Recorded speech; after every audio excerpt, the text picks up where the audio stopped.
एक भगत बता रहा था, ने बोला जी हमारे गांव में एक जोटा था भैंसा, और वो इतना अंडी पाक रहा था, उस गांव में तो उसने कोई दूसरा जोटा छोड़ा ही नहीं था, और आसपास के गांव में भी कोई उसने इधर आ जाता खेतों में तो उसकी इतनी दूर तक उसको मारने के लिए दौड़ता था।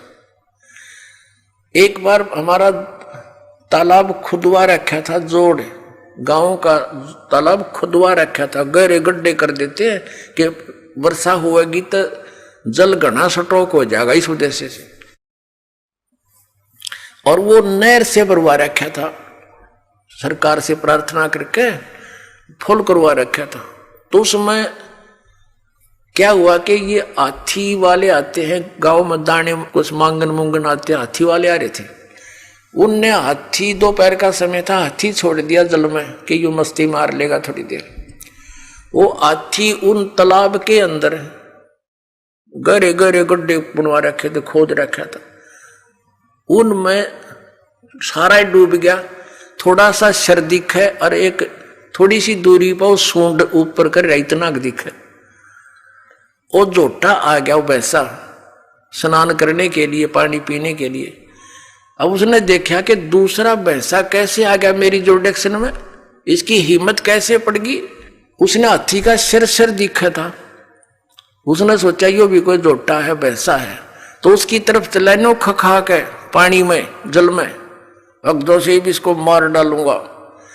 अब हाथी ने देखा कि इसने आ लड़ दे निकट सी, वो हाथी खड़ा हो गया, वो सारा बाहर निकला, वो जोटे नो देखा, उसका कलजा पाट गया, इतना स्पीड तो भाग गया। नो क्या था, नो मुंह बा लिया, और हमारी 3 किलोमीटर सीमा है गांव की, उससे पार जाकर उसने पीछे मुड़ कर देखा।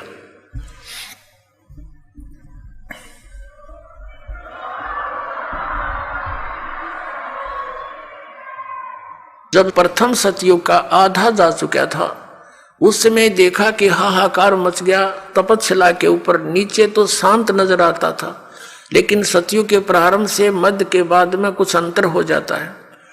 तो तब परमात्मा आए थे, तपतशिला पर खड़े हुए। अब ये बैकग्राउंड बनाई है पुण्यात्माओं, ये बताने के लिए कि ये मजहब और धर्म अब क्यों बने, ये पहले क्यों ना बने। और ये नकली पंथ इतने चाल गए सतलोक करके, ये पहले कहाँ गए थे।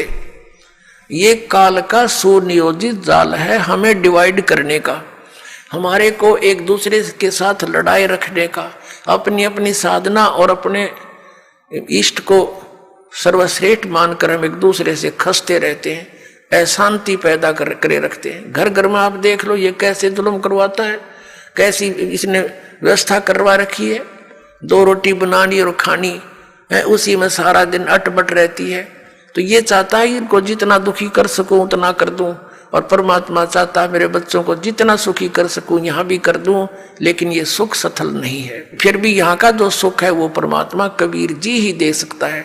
आपको सद्बुद्धि देगा, आपके हृदय में आकर इतनी दृढ़ता देगा, एक दूसरे को सहनशील बनाएगा, और धीरे धीरे आपको शांति पैदा कर देगा। पूरे विश्व में ये शांति होगी, इस मार्ग को स्वीकार करना पड़ेगा।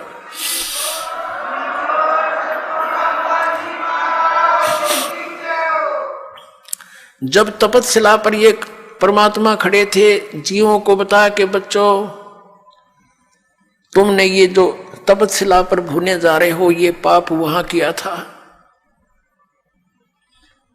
तब सभी ने पता लग गया, क्योंकि वहां ना कोई मां साथ थी ना बेटा साथ था। यदि कोई साथ था तो वहीं दुख पा रहा था। तो सबकी आंखें वहां खुल जाती हैं, सारी बात सच्ची नजर आती है। या तो हम झूठे सुख की भांग पिए पड़े हैं, या तो अटपट हम कर लेते हैं, लेकिन जब आपदा जरा से भी आ जाएगी ना फिर हम सब मान लेते हैं। तो मालिक ने वो वहां उचित स्थान समझा उनको ज्ञान सुनाने का। तो सभी ने कहा भगवान हमसे गलती होगी। परमात्मा ने कहा कि आचार्य जी खड़ा होइए। वो गुरु जी था। आप क्या गुण गाया करते थे?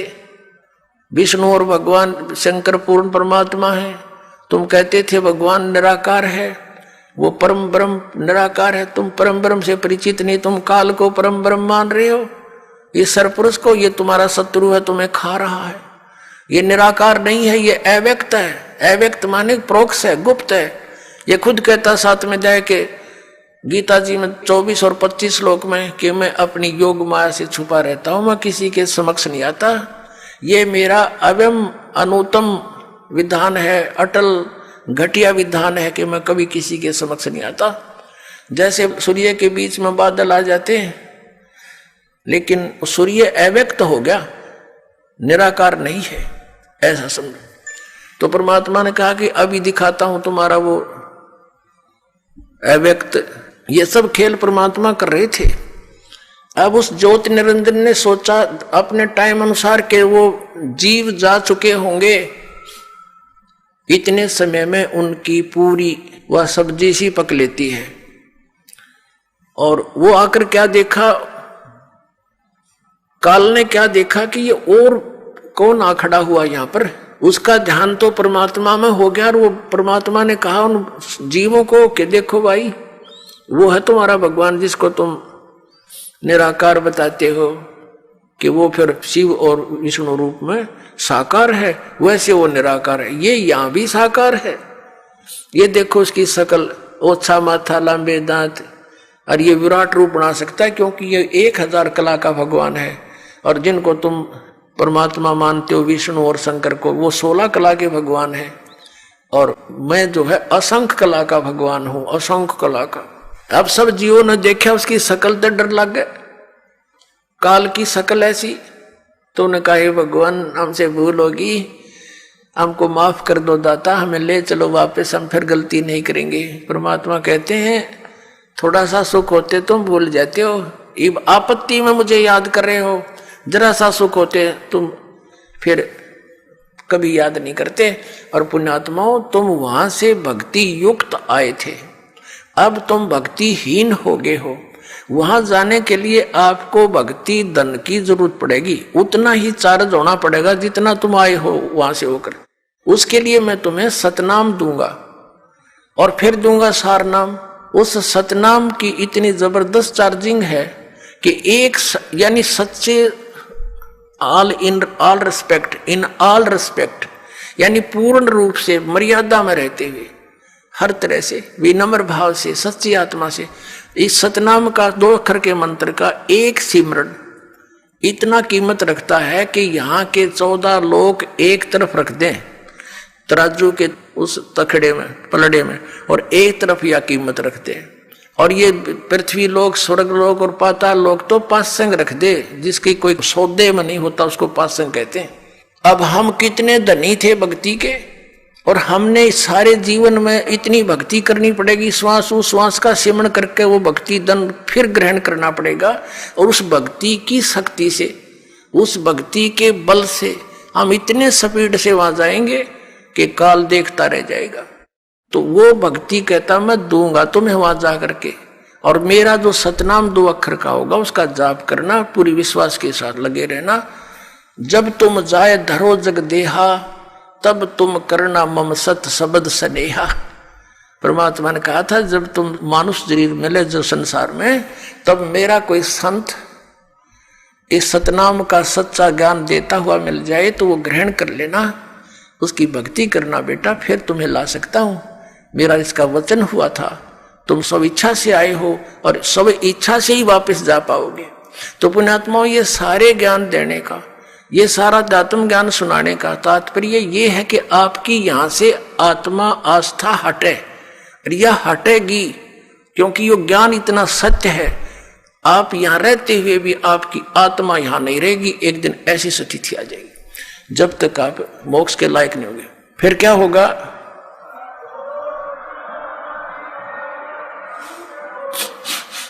अब कहा परमात्मा ने कि तुम जाओ, अब यहां से उठो, अब मेरी रिस्की होएगी। वो तो उठ गए एकदम, परमात्मा की शक्ति से रुके थे ना, उससे पहले जा लेते। तो वहां से क्या होता, वो प्राणी वहां से उड़ जाते हैं। उस आध्यात्मिक उसने जो शक्ति वहां छोड़ रखी है उसके आधार से। तो वो फिर कहाँ आते हैं? रास्ते में आते आते वो ठंडे हो जाते हैं, शांत हो जाते हैं, कुछ अचेत होते हैं, फिर वो सचेत हो जाते हैं। फिर क्या देखते हैं अपने को, कहाँ पाते हैं? धर्मराज के दरबार में उनकी लाइन लगी होती है, कर्म अनुसार उनके लेखे जोखे होते हैं, और फिर जाओ नरक स्वर्ग, नरक स्वर्ग, जहां जिस योनि में जाना उनको भेज दिया जाता है। और वो तपस्या पर दुख न्यारा पाया, वो रूंगे में है। तो कहने का भाव ये है पुण्यात्माओं, वो काल आ गया। काल ने देखा कि ये जोगजीत कैसे आ गया मेरे लोक में, इसने मुझे वहां से निकाला था, मैंने इससे प्रार्थना भी की थी, इसने मुझे वहां रहने नहीं दिया था, अब ये मेरे लोक में कैसे आ गया। अब उसने सोचा ला पहले इसकी देही तोड़ दूं। काल ने सोचा जोगजीत ने कुट्टू पहले मुझे बाहर निकाल दिया, अपनी गलती ना देखता उसने के जुल्म किया। यहाँ ऐसी व्यवस्था है, इंसान दूसरे का दोष देखता, अपने को तो नहीं झांकता, ऐसा स्वभाव हमारा। फिर इसने सोचा कि कहीं कोई पिताजी का आदेश लेकर ना आया हो तेरे ऊपर और आपत्ति आ जा। तो इसने पहले कहा कि जोगजीत पहले तो ये बता कोई पिताजी का आदेश हो मुझे सुना, और फिर तेरे को आज गढ़ूंगा मैं अपना प्रतिशोध लूंगा, तेने मेरे साथ जो जुल्म किया वहां से निकाल दिया। तो इसने क्या किया, परमात्मा यानी जोगजीत रूप में प्रभु खड़े थे, उन्होंने कहा कि सुन ले ज्योति निरंजन, आदेश परमपिता का, उस परमात्मा की आज्ञा लेकर मैं आया हूं, उसकी आज्ञा से आया हूं कि तूने इन जीवात्माओं को कितना दुखी कर दिया। तेरे साथ आए जब इनका क्या स्वरूप था, आज किसी को गधा बना दिया, किसी को कुछ बना दिया, तूने जुल्म कर दिया और भगवान का नामो निशान मिटा दिया। तू ये अटपट साधनाओं पर लगा दिया सबको, तू खुद भगवान बन बैठा है यहाँ पर। तेरी पोल खोलूंगा, नीचे जाऊंगा, सब जीवों को बताऊंगा कि तुम कहाँ थे, तुम कैसे यहाँ रह रहे हो, कैसे जाल में फंस गए हो, क्यों जन्मते और मरते हो, तुम्हारी क्या दुर्गति हो रही है, तुम कैसे रह रहे हो, तुम सतलोक के वासी हो। उनको एक गुप्त मंत्र दूंगा जो भगवान ने दे रखा है, और उसकी मंत्र की कमाई का आगे तेरी पार ना बसाओ। जिसके पास वो मंत्र होगा तो उसके निकट नहीं जा सकता ज्योति निरंजन। तो उसने सोचा वह बड़ी बात बिगड़ी है, तो मेरा सारा काम बिगाड़ेगा। तो कहते हैं एकदम कहा कि जोगजीत तू जाके दिखा नीचे, तन बनाऊं ठीक, उसके ऊपर टूट के पड़ा। अपने आत्माओं वेद बताते हैं कि वो परमात्मा सतलोक से चलकर आता है और नीचे अपनी अच्छी आत्माओं को मिलता है, उनको ज्ञान सुनाता है। उन पुण्यात्माओं में से कौन कौन थे जिनको भगवान मिला, और जिन्होंने साधनाएं करके अपने गोड्डे रगड़ दिए उनको नहीं मिला, वो कितनी पुण्यात्मा होंगी। कौन कौन थे इस कलयुग में दास जिनसे परिचित है, आदरणीय धर्मदास साहिब जी, आदरणीय मुलुकदास साहिब जी, आदरणीय नानक साहिब जी, आदरणीय दादू साहिब जी, आदरणीय गरीबदास साहिब जी, गांव छुड़ानी जिला जज्जर हरियाणा वाले, आदरणीय घीसा दास साहिब जी, गांव खेखड़ा जिला मेरठ उत्तर प्रदेश वाले। उनमें से आदरणीय धर्मदास साहिब जी को परमात्मा इस कलयुग में मिले थे।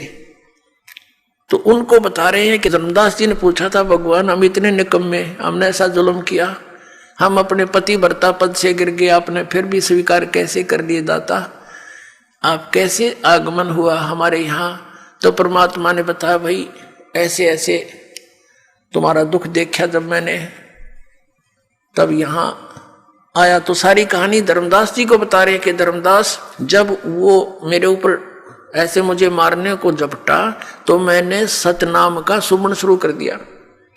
अपने आत्मा परमात्मा हमें सतर्क करते हैं कि तुम्हारे ऊपर कोई भी ऐसी आपत्ति आवे तो सतनाम का जाप शुरू कर दियो। अब उस समय ये रिहर्सल होगी आपकी कि कहीं कोई आपत्ति आवे जात में क्या वैसी, तो आप यदि नो याद करोगे हाय मां मर गया तो भगवान नहीं सुनेगा, फिर आपका अभ्यास कच्चा है। तो उस समय आपने सतनाम के सिमरण करना है, तो 2 अक्षर का। ये एक हिंट भी दे रहे हैं, बाकी वैसे तो उसकी क्या हिम्मत थी भगवान के निकट आ जा, पर हमें ये मंत्र का सहारा रहेगा, इसलिए वो उदाहरण दिया। कहा कि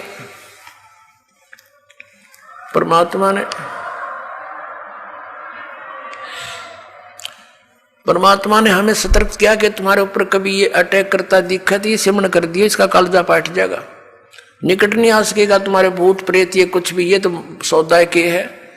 जो इस सिमरण का सच्चे मन से पूरी मर्यादा में रहते सिमरण करते रहोगे। तो कहता परमात्मा ने कहा कि मैंने सतनाम का सुमरण कर दिया धर्मदास, ये ऐसे गिर गया, नीचे गया पाताल के नीचे, पाताल में पहुंच गया। इतना भयभीत हो गया। फिर इसको वहां से मैं साथ जाकर ऊपर ला के आ जा, यहाँ तेरी बेइज्जती नहीं करता, ऊपर बात करूंगा तेरे थे। इसके उसी लोक में मैं ले गया। ये ऐसे पड़ा नीचे जैसे पक्षी की पंख कट जावे और पड़ा पड़ा तड़पता है, कोई पार नहीं बसावे, ऐसे कर रहा है और कह रहा है मुझे गलती होगी, बड़ा भाई है मैं छोटा भाई तेरा, छोटे तो गलती करा करते हैं, बड़े माफ किया करते हैं, मुझे क्षमा कर दो। धर्मदास मेरे पैर पकड़ दिए इस काल न आकर के, माफ कर दो, मैं तेरा छोटा भाई, मैं तो आपको पिता के समान समझता हूं। तब तो मैंने इसको कहा ठीक है, माफ कर दिया। फिर इसने मेरे से क्या कहा कि हे भगवान, यहाँ कुछ वस्तु ऐसी है जो मुझे अभाव है, आप वो मुझे दान में दे दो, दान में। परमात्मा ने कहा था कि बोल क्या मांगेगा, कैसे नहीं, वचनबद्ध हो जाओ। तो परमात्मा ने कहा कि ठीक है, मैं वचनबद्ध हो गया। तब इसने कहा था कि 3 युगों में जीव कम ले जाना, सतयुग, त्रेता, द्वापर में, और चौथा युग जब कलयुग आवे तब शरण जीव बहुत जावे, ऐसा वचन हर मोय दीजे, तब तुम गमन संसार ही कीजे। इसने कहा था भगवान 3 युगों में जीव कम ले जाना, चौथे युग में जब कलयुग आवे तो कितने जीव ले जाना, ये मुझे वरदान दे दो। परमात्मा ने कहा तथास्तु, कह दिया भाई ठीक है। अब आपके यह शंका उत्पन्न होगी, भगवान ने क्या पता नहीं था ये ऐसा कुछ कर देगा? तो फिर इसने सारा पता था परमात्मा ने। पुणात्माओं, जब तक हम भगवान की इस कथा में दोष देखना बंद कर देंगे तब हम इस मार्ग पर चल पड़े। ये सोच लो, ये कथा निर्दोष है, सत्य है, हम बाल हैं, बच्चे हैं, नहीं समझ में आ जाएगी कई बार सुनने और समझने से। जब इसने झपट्टा मारा और परमात्मा ने अपना सिमरन शुरू किया तो इसकी पार नहीं बसाई, ये इतना घबरा गया, वहां से इतनी स्पीड से भाग गया, पाताल में जा गिरा। और वहां से भगवान ले आए, इसने पकड़ के चल ऊपरे चल, वहीं तेरी खबर लूंगा। एक भगत बता रहा था, ने बोला जी हमारे गांव में एक जोटा था भैंसा, और वो इतना अंडी पाक रहा था, उस गांव में तो उसने कोई दूसरा जोटा छोड़ा ही नहीं था, और आसपास के गांव में भी कोई उसने इधर आ जाता खेतों में तो उसकी इतनी दूर तक उसको मारने के लिए दौड़ता था। एक बार हमारा तालाब खुदवा रखा था, जोड़ गांव का तालाब खुदवा रखा था, गहरे गड्ढे कर देते हैं कि वर्षा होगी तो जल घना स्टॉक हो जाएगा, इस उद्देश्य से। और वो नहर से भरवा रखा था, सरकार से प्रार्थना करके फुल करवा रखा था। तो उसमें क्या हुआ कि ये हाथी वाले आते हैं गांव में, दाने कुछ मांगन मुंगन आते हैं, हाथी वाले आ रहे थे। उनने हाथी, दोपहर का समय था, हाथी छोड़ दिया जल में कि यूं मस्ती मार लेगा थोड़ी देर। वो हाथी उन तालाब के अंदर गहरे गहरे गड्ढे बनवा रखे थे, खोद रखा था, उनमें सारा डूब गया। थोड़ा सा शर दिखे और एक थोड़ी सी दूरी पर वो सूंड ऊपर कर इतना दिखे। वो जोटा आ गया, वो भैंसा स्नान करने के लिए, पानी पीने के लिए।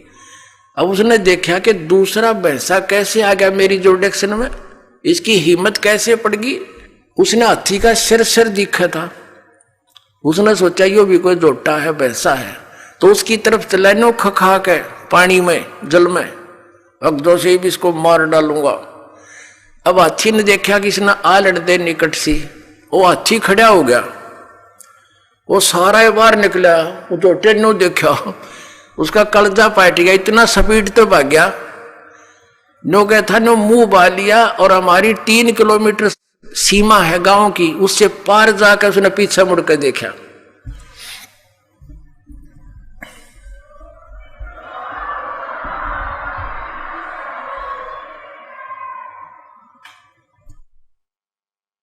अब कहने का भाव यह है दास का कि उस समर्थ के सामने इस काल की ऐसी स्थिति जानो।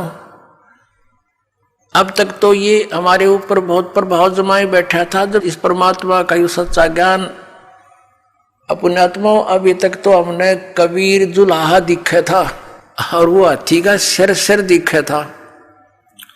अब ये जुलाहा सारा बाहर निकला, इन्होंने सोच लो कलजा पाट जाएगा इसका काल का।